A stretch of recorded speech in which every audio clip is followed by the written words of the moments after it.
Hello, I'm Raven, and I'm about to tell you a story about a young girl who became a hero not only to her people, but to the frogs that she cared so much about.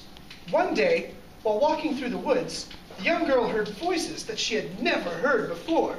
Sister, I'm calling you. Who said that? The chief's daughter saw no one. Only then did she look down and notice a small frog in the grass. Oh my, how do you know human speech? I will show you. The frog took the young girl and went to the shore of the lake, and it suddenly appeared as if a small door had opened before her. But actually, it was the edge of the lake that had lifted up. She walked under and followed the frog. Welcome to our village, young girl. You see, we live here just as you do. But where is everyone? That is why my grandmother wishes to see you. Her house is behind. Come, we should go see her now. The house was bigger and more beautiful than she had ever seen. At the very back sat a very small woman. She spoke.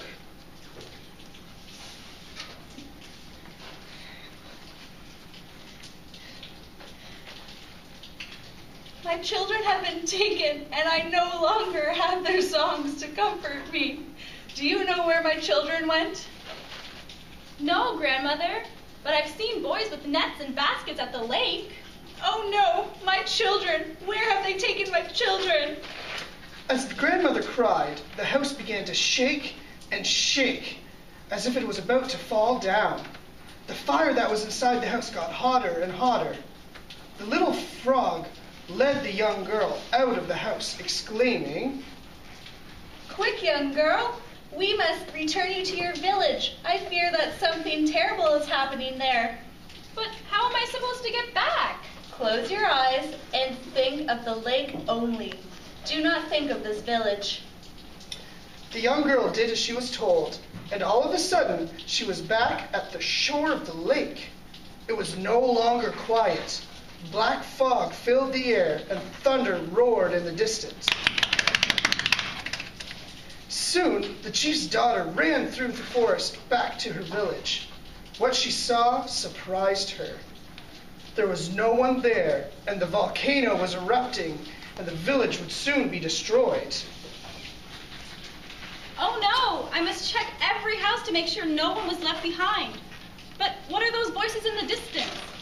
The girl followed the voices into a house, but there was no one there.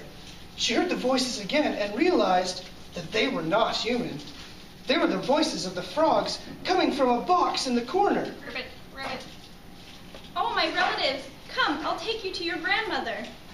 The chief's daughter took the box and ran through the forest to the edge of the lake. Eagerly, the frogs slipped beneath the surface into the water. Farewell, my sisters and brothers. I must look for my own family now. The girl returned to her village, and a heavy rain began to fall. As she returned to her village, she noticed many canoes heading onto the beach. Father, I'm here. Daughter, where have you been? What has happened here?